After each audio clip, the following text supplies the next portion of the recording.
क्या आप इस सत्य को जानते हैं? गोलू देवता न्याय कैसे करते हैं, उनका न्याय विधान कैसे चलता है और उनकी जो न्याय पालिका है वो कैसे निर्णय लेती है। दोस्तों आखिर कुछ तो सत्य होगा। आज भी हमारे उत्तराखंड में गोलू देवता का नाम श्रद्धा के साथ दिया जाता है और जहाँ जहाँ उनके मंदिर हैं आज भी वहाँ अर्जियाँ लगाई जाती हैं। आज भी वहाँ उनकी सत्यता न्याय के हमें पर्चे मिलते हैं और आज भी उनकी सत्य घटनाओं की हमें कहानियां प्राप्त होती हैं। कुछ तो उनका न्याय विधान होगा। आखिर उनका न्याय करने का तरीका क्या है दोस्तों, आज हम इसी विषय में बात करेंगे।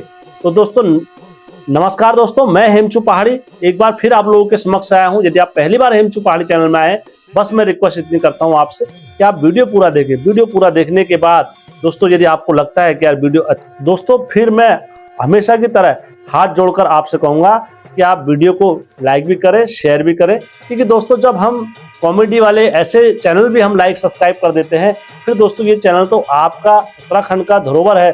तो दोस्तों इसको आगे बढ़ाने का दायित्व आपका है यदि आपके अंदर देवत्व है।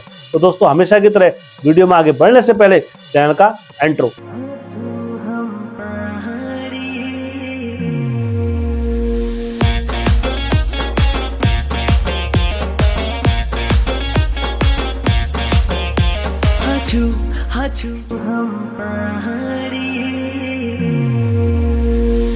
जय बिरकारा बजरंगी, हर हर हर हर हर हर हर हर हर महादेव। आप सभी भक्तों पर महादेव की कृपा और बजरंगबली का आशीर्वाद हमेशा बने रहने चाहिए। दोस्तों सत्य घटना में आगे बढ़ने से पहले मैं आप सभी से विनती करता हूँ, वार्तालाप में आगे बढ़ने से पहले मैं गुजारिश करता हूँ कि आप लोगों के पास भी ऐसी सत्य घटना या सत्य कहानी या कोई ऐसा देव परंपरा है जो आप हमारे साथ साझा करना चाहते हो, तो दोस्तों अवश्य हमारे साथ फेसबुक, यूट्यूब किसी भी माध्यम से आप हमारे साथ कर सकते हो। मेरा यकीन माने दोस्तों, मैं उस घटना को हर हमेशा सत्य समझ के ही चैनल पर अपलोड करता हूँ। चीज स्पष्ट और करता हूँ वीडियो में आगे बढ़ने से पहले, यह वीडियो जो है हमारी उत्तराखंड की लोक मान्यताओं और बुजुर्गों की आस्थाओं और हमारे उत्तराखंड के देवी देवताओं की परंपरा पर निर्धारित है। कोई ये ना समझे कि ये व्यक्ति विशेष के लिए किसी के लिए वीडियो बनाया है। तो दोस्तों आइए आज की वीडियो प्रारंभ करते हैं। दोस्तों नंबर एक बात, गोलू देवता कौन है हमारे उत्तराखंड? गोलू देवता हमारे उत्तराखंड के न्याय के एक प्रसिद्ध देवता है और अलग अलग क्षेत्रों में अलग अलग जगहों में वो अलग अलग नाम से जाने जाते हैं। जैसे कई जगहों पर उन्हें गोरिल देवता बोला जाता है, कई जगहों पर उन्हें होनेनाथ बोला जाता है, कई जगहों पर उन्हें बाला गोरिया बोला जाता है, कई जगहों पर उनके नाम अलग अलग क्षेत्रों के हिसाब से अलग अलग पड़े। जैसे कई क्षेत्रों में उन्हें कंकड़िया गोइल बोला जाता है, कई क्षेत्रों में चमड़खानी गोइल देवता बोला जाता है, कई देवतों में तारीखेत गोइल देवता बोला जाता है, कई क्षेत्रों में घुघुतिया गोइल बोला जाता है। हर क्षेत्र में हर जगह में उनका न्याय का डंका अलग अलग तरीके से बजता हुआ आया है। इसका प्रमाण हमारे उत्तराखंड के ग्रामीण वाले के होने का स्तुत्व, इनके नाम का होने का प्रमाण क्षेत्रीय वाले लोग आज भी देते हैं। दोस्तों लोक मान्यताओं के अनुसार बोला जाता है गोलू देवता ने अपने जीवन भर सत्य का निर्वाह करा और सत्य का पालन करा, और जिस जगह अधर्म होगा कभी गोलू देवता उस जगह पर खड़े नहीं हुए हैं।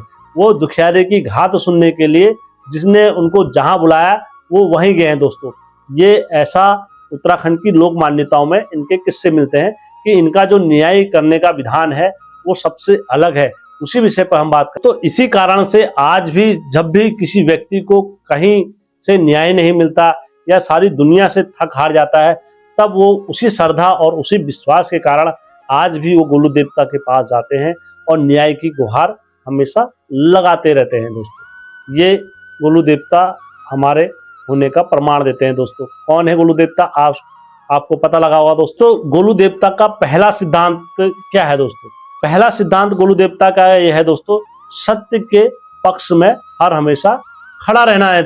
हमारे उत्तराखंड के जो बुजुर्ग लोग कहते हैं, मैंने जिनके मुख से सुना है आज तक, वो यही हमेशा कहते हैं गोलू देवता के दरबार में झूठ एक क्षण भी टिक नहीं सकता है। ऐसा न्याय गोलू देवता करते थे हमारे उत्तराखंड में। दोस्तों यदि कोई व्यक्ति इस भाव से जाता है कि वो गलत है और गलत होने के बाद दुखियारी के पास या किसी का बुरा करने या अहित करने, इस भाव से यदि गोलू देवता के पास जाता है, और वो अर्जी लगा के आ जाता है, तो यहाँ पर गोलू देवता का जो विधान चलता है दोस्तों, बोलते हैं गोलू देवता शिशुण के पात बन जाते हैं। फिर जितना उससे दंड रखाएंगे उतना ही दंड वो उससे भी रखाएंगे जिसने गलत होने के बाद वहां पर अर्जी लगाई है गोलू देवता के वहां पर। तो दोस्तों बोला जाता है अक्सर गोलू देवता शिशुण के पात इधर भी चुकते हैं उधर भी चुकते हैं, क्योंकि दोस्तों कुछ हद तक तो उसने भी परेशान करा होगा उसे, तो जितना परेशान उसने करा होता है उनकी भी सुनते हैं और जितना परेशान उनने करा होता है उसकी भी सुनते हैं दोस्तों। इसलिए हमारे जो बुजुर्ग लोग कहा करते थे दोस्तों, अक्सर ये कहा करते थे यदि गोलू देवता के दरबार में अगर तुम अर्जी लगाने जा रहे हो तो सबसे पहले अपने मन को साफ करो, उसके बाद फिर अर्जी आप गोलू देवता के समक्ष जाकर लगाओ। इसलिए आपका मन का साफ होना अति आवश्यक है। ये मैं नहीं कह रहा हूं दोस्तों, ये हमारे बुजुर्ग लोग कहा करते थे, ऐसी कहावत। दोस्तों नंबर 2, कागज की अर्जी लगाने की परंपरा। दोस्तों अक्सर आपने देखा होगा हमारे उत्तराखंड में जितने भी गोलू देवता के मंदिर हैं, तो उन मंदिरों की स्थानों की परंपरा है कि वहां पर लिखकर कोई स्टाम्प के माध्यम से, कोई पत्र के माध्यम से अपनी समस्या और अपने परिवार की समस्या गोलू देवता को एक कागज के माध्यम से लिखकर मंदिरों में चढ़ाकर जाते हैं दोस्तों। ये हमारे उत्तराखंड की परंपरा। दोस्तों जब भी कोई ऐसे गुहार लगाता है वो केवल एक कागज का टुकड़ा नहीं होता है, उनकी पीढ़ियों की परंपराओं की आस्था और विश्वास उस कागज के टुकड़े में या उस स्टाम्प में अक्सर झलकने को देखने को मिलती है। ये दोस्तों हमारी परंपरा है। कहा जाता है जब वर्षों तक लोक अदालत, मनुष्य की अदालत में जब न्याय नहीं मिलता है, तब अंत में थक हार के मनुष्य देव अदालत में आते हैं, देवता के समक्ष गुहार लगाते। दोस्तों एक चीज मैं स्पष्ट करना चाहूंगा, केवल न्याय उसी का होता है जो केवल न्याय प्रिय हो, जो अपने जीवन में सबके साथ एक समान न्याय करता हो, उसी का न्याय गोलू देवता के मंदिर में होता है। ये नहीं कि तुम अपना 10 अधर्म करके आ रहे हो और गोलू देवता से न्याय की उम्मीद रख रहे हो, तो दोस्तों फिर आपका कोई न्याय नहीं होगा वहां पर। आप हर हमेशा कहते रह जाओगे और आपका न्याय वहां से आपको नहीं मिलेगा। ऐसी परंपराएं हैं दोस्तों हमारे बुजुर्गों की, ये बुजुर्ग लोग कहा करते थे, ऐसा नहीं कि मैं कह रहा हूं आप लोगों को। दोस्तों नंबर 3 दोस्तों, गोलू देवता का न्याय तुरंत नहीं होता था, उस न्याय में कुछ समय लगता था। कितना समय लगता था मैं आपको बताता हूं दोस्तों। हमारे बुजुर्ग लोग कहते थे न्याय होगा। दोस्तों हमारे बुजुर्ग लोग आज भी इस सत्य को कहते हैं, देवता के न्याय में देर होगी पर अंधेर कभी नहीं होगी, परंतु न्याय आपको अवश्य मिलेगा। ये हमारे बुजुर्ग कहते थे। दोस्तों गोलू देवता आप मैं बताता हूं यहाँ पर से न्याय कैसे करते हैं। जैसे देर है, अंधेर नहीं है, परंतु देर क्यों होती है? सबसे पहले तो आपको ये समझना पड़ेगा, गोलू देवता एक राजा हैं, क्या नहीं है, भगवान नहीं है। गोलू देवता एक राजा की श्रेणी में है और राजा का जो न्याय करने का विधान होता है मैं आपको बताता हूं कैसे होता है। जब कभी भी आप गोलू देवता के सामने अर्जी लगाते हो तो गोलू देवता क्या बोलते हैं, पहले आपके घर में अपने मुनीम भेजेंगे, अपने घर में दीवान भेजेंगे, अपने घर में जो उनके गण होते हैं उनको भेजते हैं। जब वो, अब दोस्तों ऐसा तो है नहीं कि आज के समय में हर व्यक्ति सच्चा है और दोस्तों हर किसी के मुंह में राम राम रहता है, लेकिन छुरी बगल में रहती है। वो बगल वाली छुरी को देखने में समय लग जाता है कभी कभार कितना, और हर हमेशा आदमी मुंह का जो मीठा होगा उतना ही खतरनाक होगा। ये मैं नहीं कह रहा हूं दोस्तों, ये हमारे बुजुर्गों की कहावतें हैं। तो दोस्तों जब भी आप गोलू देवता के समक्ष अर्जी लगाते हो तो उस समय जो राजा का धर्म होता है, राजधर्म जो होता है, ये होता है कि आपको अर्जी लगाने के बाद तुरंत न्याय नहीं मिलता है। आपके पास कई वर्ष तो ऐसा होता है कि 1 साल लग जाते हैं या 4 साल लग जाते हैं या 5 साल लग जाते हैं, कई जगहों पर 10 साल भी लग सकते हैं। किस परिस्थितियों में दोस्तों, यदि वो पीढ़ी प्रस्थान से आपका चला हुआ आ रहा है तो आपको समय लगेगा। यदि आपको दोस्तों मैं इसमें एक चीज और बता दूं, किसी व्यक्ति ने यदि धोखे से मारा होता है ना, तो दोस्तों उसकी आत्मा को भी पता नहीं लगता कि उसको किसने मारा है। उसको धरती पर आकर उसको छानबीन करनी पड़ती है, तब जाके उसे पता लगता है कई वर्षों बाद कि मुझे किसने मारा था। नहीं तो वो घुमरा ही रहता है कि मेरे को किसने मारा होगा, क्या मारा होगा, क्यों मारा होगा, मैंने क्या बिगाड़ा किसी का। अक्सर ये रहता था दोस्तों उनको।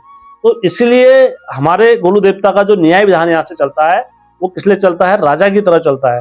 तो जब उनके पास 1 साल में या 2 साल में जब भी उनके सामने सत्य आएगा वो आपके घर का उजागर अवश्य होगा दोस्तों। ये मैं नहीं कह रहा हूँ, ये हमारे गोलू देवता का न्याय विधान बोलता है दोस्तों। इसलिए दोस्तों हमारे बुजुर्ग इस बात को अक्सर कहा करते थे, जब भी आप गोलू देवता के मंदिर में जा रहे हैं तो सबसे पहले अपने अंदर धैर्य रखे, उत्तेजना रखे कि मैं कल गया हूं परसों हो जाऊंगा। दोस्तों नंबर 5वां यह है कि गोलू देवता अपने दरबार में किन बातों को महत्व देते हैं सबसे ज्यादा। तो दोस्तों इसमें अक्सर हमारे बुजुर्ग लोग यह कहा करते थे, गोलू देवता जिन बातों को अपने दरबार में महत्व देते हैं वो 5 प्रमुख बातें हैं दोस्तों। नंबर 1 बात दोस्तों, सत्य को सबसे ज्यादा महत्व देते हैं। यदि आप सच्चे हो, सच्चे धर्म का निर्वाह करते हो तो दोस्तों गोलू देवता आपके हर हमेशा साथ में है। आपको हर हमेशा अपने जीवन में झूठ और छल से दूरी बना के रखनी पड़ेगी यदि आप सत्य मार्ग पर हो। दोस्तों न्याय का अर्थ ये होता है कि आपको कभी किसी का हक नहीं मारना है। जो आपके हिस्से का है आप उसी में सीमित रहिए। यदि आप किसी का हक मारते हो तो दोस्तों ये भी क्या है, अधर्म की श्रेणी में आता है। दोस्तों नंबर 3, वचनों का मोल। जो कहा है जिससे वो करना है। यदि आपने किसी को बोला है कि मैं फलाने टाइम पर आऊंगा या फलाने टाइम पर आ जाऊंगा, कई साथी लोग मुझसे बोलते हैं कि हेम भाई मैंने तुम्हारे लिए ये करना है या हेम भाई मैं ये करना चाहता हूं। तो वचनों का मोल, यदि आपने किसी को बोला है तो आप यदि वो वचन को पूरा करते हैं तो दोस्तों आप अपने वचन पर अटिक हैं, तो देवता इस चीज को अवश्य देखते हैं दोस्तों। नंबर 4 दोस्तों, सेवा करना। गोलू देवता क्या थे दोस्तों, राजा थे और कभी भी उन्हें कहीं से कोई भी बुलाता था तो वो हमेशा उनकी सेवा करने के लिए, गरीबों के दुख सुनने के लिए वो दूर दूर दराज गांवों में जाया करते थे, पहाड़ों में, और वहां उनके साथ कभी रह के भी आते थे, कभी वहां जो खाने को मिल जाए वो भी खाते थे बैठ के उनके साथ। सेवा का भाव उनके अंदर बहुत अधिक था और सेवा भाव वो दूसरे से चाहते हैं। यदि आप सेवा भाव के धर्म पर चलते हैं फिर दोस्तों आपके साथ गोलू देवता की शक्ति हर हमेशा चलती है। नंबर 5वां दोस्तों, विनम्रता। आपके अंदर दया का भाव अवश्य होना चाहिए। यदि आपके अंदर दया का भाव नहीं है, क्षमा करने का भाव नहीं है, फिर दोस्तों आप देवत्व स्थल में नहीं बैठ सकते। यदि आपके अंदर किसी को छोटी छोटी बातों में क्रोध आ जा रहा है या किसी के अंदर यह अहंकार हो जा रहा है कि मैं ये देवता हूँ, फलाना देवता हूँ, फिर दोस्तों आपका अंदर देव स्तुति खत्म हो जाती है। क्या गोलू देवता हमारे उत्तराखंड के जो हैं वो दंड देने वाले हैं? नहीं दोस्तों, इसमें हमारे बुजुर्ग कहा करते थे गोलू देवता जो है हमारे हर हमेशा मार्ग दिखाने वाले देवता हैं। आपके घर में पीढ़ियों से कोई समस्या चल रही है, वो समस्या को सुलझाने वाले राजा हैं। यदि आपके घर में कोई ऐसा दुख चल रहा है जिसका समाधान नहीं मिल रहा है, वो समाधान का हल ढूंढ के देने वाले गोलू देवता हैं हमारे। उनका उद्देश्य कभी किसी का विनाश करना नहीं था। उनका उद्देश्य ये था कि सत्य का निर्वाह हो और सत्य के मार्ग पर लोग चले, जिससे जो कहा है वो मार्ग पर आगे लोगों को चलना होगा। ये उनका न्याय था दोस्तों। इसीलिए हमारे पूर्वज हमेशा कहा करते थे किसी के लिए बुरा मत मांगो, हर हमेशा सबके लिए अच्छा ही मांगो। यदि आप जनहित की बात करोगे तो आपके साथ हर हमेशा अच्छा ही होगा। ऐसे हमारे पूर्वज कहा करते थे दोस्तों आज के समय में गोलू देवता का सबसे बड़ा संदेश, यदि आप धर्म के मार्ग पर हैं तो आप अपना कर्तव्य करते रहिए। आपको भगवान अवश्य किसी हालत में भी दर्शन अवश्य देंगे दोस्तों। यदि आप सत्य के मार्ग पर हैं तो आप धैर्य बनाकर अवश्य रखें दोस्तों। और दूसरों के लिए गड्ढा खोदने वाले खुद ही उस गड्ढे में गिरते हैं दोस्तों। ऐसा गोलू देवता, आज भी गोलू देवता हमारे ऐसा संदेश समाज के लिए देते हैं दोस्तों। जो व्यक्ति भी दोस्तों अपने जीवन में सत्य और न्याय और धर्म के अनुसार अपना जीवन का निर्वाह करते हैं, उनके साथ हर हमेशा सत्य की शक्ति बनी रहती है दोस्तों। आज भी एक बार मैं फिर से स्पष्ट कर दूं, ये वीडियो जो है ये हमारी उत्तराखंड की लोक मान्यताओं और बुजुर्गों के आधार और देव परंपराओं के अनुसार मैंने आप लोगों के साथ बनाई है, और ना कि किसी व्यक्ति विशेष को, किसी को टारगेट करके या किसी के बारे में ये सोचकर मैंने इस वीडियो का निर्माण नहीं करा है। तो दोस्तों इस वीडियो में मैंने जो कुछ भी कहा है वो अपने उत्तराखंड की परंपराओं के अनुसार मैंने बोला है। दोस्तों यदि वीडियो आपको अच्छा लगता हो तो दोस्तों मैं आपसे यही अपील करता हूं हर हमेशा कि आप चैनल को लाइक भी करें, सब्सक्राइब भी करें और दूसरों के साथ शेयर अवश्य करें। और दोस्तों आपके क्षेत्र की कुछ अलग परंपरा है तो आप मुझे कमेंट में अवश्य बताएं दोस्तों। जय उत्तराखंड, जय देवभूमि।